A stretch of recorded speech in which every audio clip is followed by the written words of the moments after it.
नमस्कार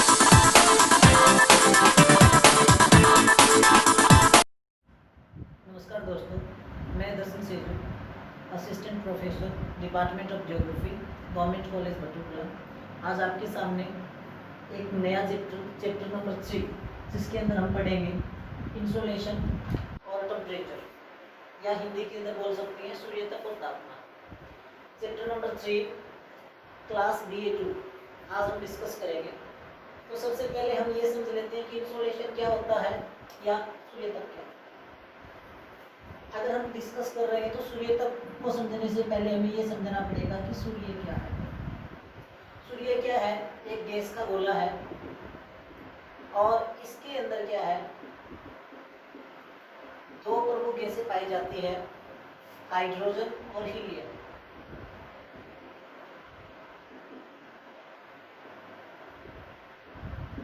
जब हीलियम का फ्यूजन हाइड्रोजन में होता है तो उससे एक एनर्जी जनरेट होती है, एक जो ऊर्जा निकलती है उसी को क्या कहा जाता है? सौर विकिरण कहा जाता है या सौर ऊर्जा कहा जाता है। सौर विकिरण कहा जाता है जो हीलियम के हाइड्रोजन के अंदर फ्यूजन होने से बनती है। और ये दो गैसें ही प्रमुख है किसके अंदर? सूर्य के अंदर। सारे सौर मंडल के अंदर जो ऊर्जा का प्रमुख स्रोत है वो आपका क्या है? सूर्य है। और सूर्य से निकलने वाली ऊर्जा को ही क्या कहा जाता है? सौर विकिरण या सौर ऊर्जा कहा जाता है। इंग्लिश के अंदर इसको क्या कहा जाता है? इंसोलेशन कहा जाता है। ये तीन शब्द इनकमिंग सोलर रेडिएशन, तीन शब्दों से मिलकर बना आपका insolation. Incoming solar radiation, incoming का मतलब होता है आने वाला, और सोलर का मतलब सूर्य से, और रेडिएशन का मतलब विकिरण। यानी इंसोलेशन क्या होगा कि एक ऐसा विकिरण जो धरती पर कहाँ से आता है? सूर्य से आता है, उसको हम क्या कहेंगे? इंसोलेशन कहेंगे। दूसरा जो है ये किसी से रिलेटेड कंसेप्ट है, तापमान या टेम्परेचर। पहले इस चीज को हमने समझा कि इंसोलेशन क्या होता है कि एक ऐसा रेडिएशन जो कहाँ से मिलता है? हमें सूर्य से मिलता है। अब तापमान क्या होता है? बहुत बड़ा कंफ्यूजन है कई बच्चों के कि इंसोलेशन और टेम्परेचर के बीच क्या रिलेशन है, या ऐसे बोल सकते हैं इनके अंदर डिफरेंस क्या है। जैसे ही ये जो आपका सौर विकिरण है ये क्या करता है? शॉर्ट वेव्स के द्वारा, शॉर्ट वेव्स का मतलब जो आपकी लघु तरंगे, लघु तरंगों के द्वारा क्या है? सूर्य से जो विकिरण है वो कहां तक आता है? पृथ्वी तक आता है। लेकिन अब धरती क्या करती है? जो विकिरण धरती तक आता है सूर्य का, धरती क्या कर देती है? उसका त्याग कर देती है, या धरती क्या कर देती है? उसको छोड़ देती है, या उसको वापस भेज देती है। इस विकिरण को जो धरती छोड़ती है उसको क्या कहा जाता है? पार्थिव विकिरण।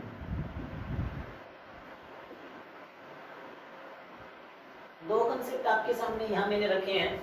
एक तो सौर विकिरण जो कहाँ से आता है? सूर्य से आता है, कहाँ पर? धरती पर। दूसरा है कि जो पृथ्वी जब गर्म हो जाती है उसके बाद वो अपनी ऊर्जा का त्याग करती है, उस चीज को क्या कहा जाता है? पार्थिव विकिरण कहा जाता है। अब यहाँ ये चीज है, एक चित्र के द्वारा बता देता हूँ। जैसे ये आपका सूर्य है और ये आपकी क्या है? पृथ्वी है। यहाँ जो विकिरण आएगा वो आएगा शॉर्ट वेव्स के द्वारा। इसको हम क्या कहेंगे? सौर विकिरण कहेंगे, जो कहाँ से आ रहा है? सूर्य से आ रहा है, और कहाँ पर आ रहा है? धरती पर आ रहा है। अब धरती जैसे ही गर्म होगी, रात के टाइम बोल सकते हैं हम, वो क्या करती है? उसका त्याग करना शुरू कर देती है। ये क्या होगा? जो धरती से वापस जाएगा वो विकिरण आपका क्या कहलाएगा? पार्थिव विकिरण। यानी जो धरती क्या करती है? छोड़ती है, उसको क्या कहा जाएगा? पार्थिव विकिरण कहा जाएगा। अब ये जो पार्थिव विकिरण है ये दीर्घ तरंगों के द्वारा वापस जाएगा, जबकि जो आपका सौर विकिरण है वो लघु तरंगों के द्वारा क्या होगा? धरती तक आएगा। अब यहाँ ये भी एक कंसेप्ट समझने वाला है कि लघु तरंगे और दीर्घ तरंग, ये आ लघु तरंगों से रहा है लेकिन जा रहा है दीर्घ तरंगों से। ये ऐसा क्यों हो रहा है? जो वस्तु जितनी ज्यादा गर्म होगी तो जब वो रेडिएशन छोड़ेगी उसकी तरंगें क्या होगी, उतनी ही ज्यादा छोटी होगी। अब यहाँ हम देखें तो ज्यादा गर्म कौन है? सूर्य ज्यादा गर्म है, इसलिए सूर्य से जो विकिरण आएगा वो कौन सी तरंगों के द्वारा आएगा? लघु तरंगों के द्वारा। लेकिन सूर्य के मुकाबले जो आपकी पृथ्वी है उसका टेम्परेचर है ही नहीं खुद का, वो तो यहीं से गर्म कर रही है, तो यहाँ जो विकिरण छोड़ेगी क्योंकि इसका तापमान कम है इसलिए ये वापस जाएगा कौन सी तरंगों के द्वारा? दीर्घ तरंगों के द्वारा। अब जो टेम्परेचर है उसका संबंध किससे है? पार्थिव विकिरण से है। यानी तापमान क्या होता है कि जब क्या होगा, पृथ्वी सूर्य से प्राप्त जो ऊष्मा है उसको छोड़ देती है, वापस भेज देती है वायुमंडल के अंदर, तो वायुमंडल के अंदर जो भी वस्तुएं हैं वो गर्म हो जाएगी, और वो गर्म होने वाले जो वस्तुएं हैं जिससे हमें गर्मी का एहसास होगा वही चीजें क्या है? तापमान कहलाएगी। यानी तापमान का संबंध किससे? पार्थिव विकिरण से। हमारा वायुमंडल किससे गर्म होगा? तो वायुमंडल हमारा गर्म किससे होगा? पार्थिव विकिरण से गर्म होगा, न कि सौर विकिरण से। होता इससे भी है लेकिन ज्यादा रोल किसका है? पार्थिव विकिरण का। तो पार्थिव विकिरण क्या होगा? जो धरती छोड़ती है कौन सी तरंगों के द्वारा? दीर्घ तरंगों के द्वारा। और सौर्यिक विकिरण या सौर विकिरण कौन सा होगा? जो सूर्य से धरती तक आता है कौन सी तरंगों के द्वारा? लघु तरंगों के द्वारा। तो ये था पहले इसका इंट्रोडक्शन, इंसोलेशन क्या होता है और टेम्परेचर क्या होता है। अब थोड़ा सा आगे हम बढ़ते हैं कि इंसोलेशन आता कैसे है या वायुमंडल के अंदर किस प्रकार की क्रिया है वो करता है। अब आपको ये तो बता दिया कि कौन सी किरणों के द्वारा आएगा, ये शॉर्ट वेव्स के द्वारा आएगा, या ऐसे बोल सकते हैं कौन सी तरंगों के द्वारा आएगा? लघु तरंगों के द्वारा आएगा। इसकी गति क्या होगी? इसकी गति होगी 1,86,000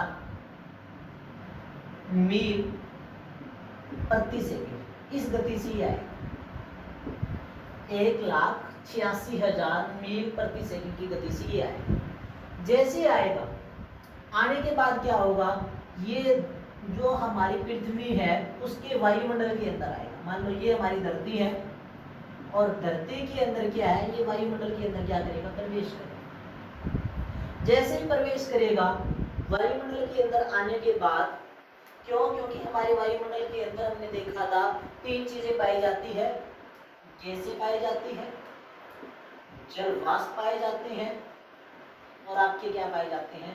धूल कण भी पाए जाते हैं। अब जैसे ही यहाँ प्रवेश करेगा, प्रवेश करने के बाद इनके साथ क्या करेगा? ये क्रिया करेगा।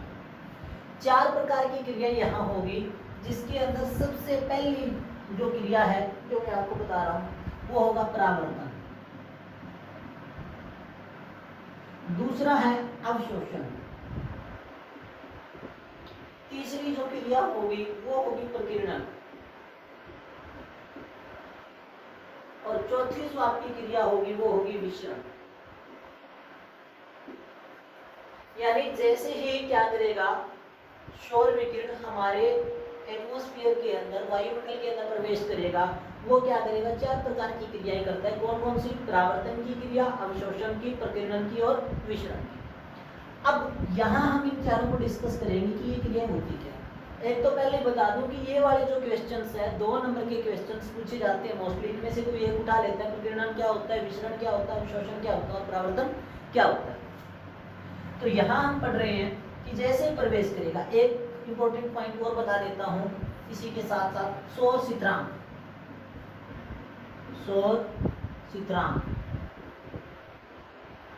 सोलर कांस्टेंट जिसको हम बोलते हैं, वायुमंडल की बाहरी सतह के ऊपर अगर ये क्षेत्र हम मान ले 1 वर्ग सेंटीमीटर क्षेत्र के ऊपर, 1 वर्ग सेंटीमीटर क्षेत्र के ऊपर सूर्य की किरणें कितनी ऊष्मा प्रदान करती है? वो है 1.94 कैलोरी। इतनी ऊष्मा क्या करती है? प्रदान करती है। यानी जैसे सूर्य की किरणें आएगी वो वायुमंडल की जो बाहरी सीमा है उसके ऊपर क्या करेगी? 1 वर्ग सेंटीमीटर क्षेत्र के ऊपर 1.94 कैलोरी ऊष्मा क्या है? प्रदान करती है, छोड़ती है। इसी मात्रा को क्या कहा जाता है? सौर स्थिरांक। यानी सौर स्थिरांक क्या है? सूर्य तक की वह मात्रा जो क्या है? वायुमंडल के बाहरी भाग पर किसके द्वारा, सौर विकिरण के द्वारा मिलती है। और ये मात्रा क्या है, ऑलमोस्ट स्थिर रहती है। और इसकी मात्रा है कितनी, 1.94 केल्विन। इसलिए इसको क्या कहा जाता है, सौर स्थिरांक। अब ये क्वेश्चन यहाँ एचपीएससी के अंदर पूछा गया था कि सौर स्थिरांक का मापन कितनी हाइट से किया जाता है, तो इसका जो उत्तर है वो है 480 किलोमीटर। यानी सौर स्थिरांक है वो कितनी ऊंचाई से मापा जाता है वायुमंडल के अंदर, धरातल से अगर हम ले, समुद्र तल से हम ले, तो 480 किलोमीटर की ऊंचाई से क्या किया जाता है, सौर स्थिरांक का मापन है वो किया जाता है। ये था सोलर कांस्टेंट, जो कि 2 नंबर का पूछा जा सकता है। अब हम यहाँ पढ़ रहे थे परावर्तन की क्रिया, या 4 क्रियाएं कौन कौन सी। पहला है परावर्तन। परावर्तन की क्रिया कैसी, अवशोषण की कैसी होगी, प्रकीर्णन की कैसी होगी, और विसरण की कैसी होगी। ये नीचे वाली जो 2 क्रियाएं हैं ये होगी धूल कणों के द्वारा। अवशोषण की जो क्रिया है वो क्रिया होगी आपकी जल वाष्प के द्वारा, और परावर्तन की जो क्रिया है वो क्रिया होगी आपके बर्फ के द्वारा, बर्फ के जो कण। 4 प्रकार की क्रिया हमने पढ़ी है। 4 प्रकार की क्रियाएं होंगी जब सूर्य तक है कहाँ प्रवेश करेगा, पृथ्वी के वायुमंडल के अंदर प्रवेश करेगा। पहले क्रिया हम पढ़ रहे हैं परावर्तन, रिफ्लेक्शन जिसको बोलते हैं। रिफ्लेक्शन कैसे होगा, जैसे ही सूर्य की किरणें कहाँ प्रवेश करेगी, पृथ्वी के वायुमंडल के अंदर प्रवेश करेगी, वो किससे टकराएगी, बर्फ से टकराएगी। या ऐसे बोल सकते हैं जो हमारे बादल हैं, बादलों के अंदर भी क्या है, बर्फ पाई जाती है। क्योंकि जैसे जैसे ऊपर जाएंगे जो जल वाष्प है, ऊपर जाने के बाद क्या होगा, टेम्परेचर बहुत कम हो जाएगा। टेम्परेचर कम होने के बाद जो आपके जल वाष्प हैं वो किसके अंदर बदल जाएंगे, छोटे छोटे बर्फ के कणों के अंदर बदल जाएंगे। और उसी बर्फ के कणों से जब किरणें टकराएगी किसकी, सूर्य की, तो उनका क्या हो जाता है, परावर्तन हो जाता है। ठीक है, यानी परावर्तन क्या है, एक ऐसी क्रिया है जिसमें क्या होगा, सूर्य की किरणें किसके साथ क्रिया करेगी, बर्फ के साथ क्रिया करेगी, और वो क्या है, वापस लौट जाएगी। उसको क्या कहा जाता है, परावर्तन कहा जाता है। दूसरी जो क्रिया है वो है आपकी अवशोषण। अवशोषण क्या होगा, इसके अंदर हम क्या करेंगे, जैसे ही सूर्य की किरणें और नीचे आएगी, वहां जल है वो बर्फ के रूप में नहीं मिलेगा, किसके रूप में मिलेगा, गैस के रूप में मिलेगा, या जल वाष्प के रूप में मिलेगा। जैसे ही जल वाष्प के रूप में मिलेगा, वो जल क्या करेगा, सूर्य की किरणों को क्या कर लेगा, अवशोषित कर लेगा। तो दूसरी क्रिया क्या होगी, अवशोषण की, जिसके अंदर क्या है, जल वाष्प क्या कर लेता है, सूर्य की किरणों को क्या कर लेता है, अवशोषित कर लेता है। तो दूसरी जो क्रिया होगी वो होगी अवशोषण की। तीसरी जो क्रिया है प्रकीर्णन। इसके अंदर मैंने बताया कि तीनों जो क्रियाएं हैं, दोनों जो नीचे वाली है, प्रकीर्णन और विसरण, स्कैटरिंग और ये होता है डिफ्यूजन। इसके अंदर क्या होगा, ये दोनों क्रियाएं होंगी किसके द्वारा, धूलकण। अगर धूलकणों का आकार छोटा है, धूलकण क्या है, छोटे आकार के हैं, तो उससे क्या होगा, सूर्य की किरणें टकराएगी और वो क्या हो जाएगी, फैल जाएगी। ठीक है, फैल जाएगी। इसी प्रक्रिया को क्या कहा जाता है, प्रकीर्णन कहा जाता है, स्कैटरिंग कहा जाता है। जैसे ही किसी धूलकण है, छोटा धूलकण है, उससे टकराएगी, टकराने के बाद क्या हो जाएगी, फैल जाएगी, और इसी क्रिया को क्या कहा जाता है, प्रकीर्णन कहा जाता है। उसके बाद लास्ट आपका कौन सा, विसरण। अगर धूलकणों का आकार बड़ा है, बड़ा होने के बाद यहाँ क्या होगा, टकराकर वापस लौटेगी। जैसे परावर्तन की जो क्रिया हो रही थी उसी से मिलती जुलती क्रिया हो रहेगी, वो क्रिया आपकी क्या कहलाएगी, विसरण कहलाएगी। ठीक है, यानी कणों का आकार छोटा है तो प्रकीर्णन की क्रिया होगी, लेकिन अगर कणों का आकार बड़ा है तो कौन सी क्रिया होगी, विसरण की क्रिया होगी। तो ये 4 प्रकार की क्रिया है जो कब होती है, जब सूर्य तब कहाँ प्रवेश करता है, पृथ्वी के वायुमंडल के अंदर प्रवेश करता है।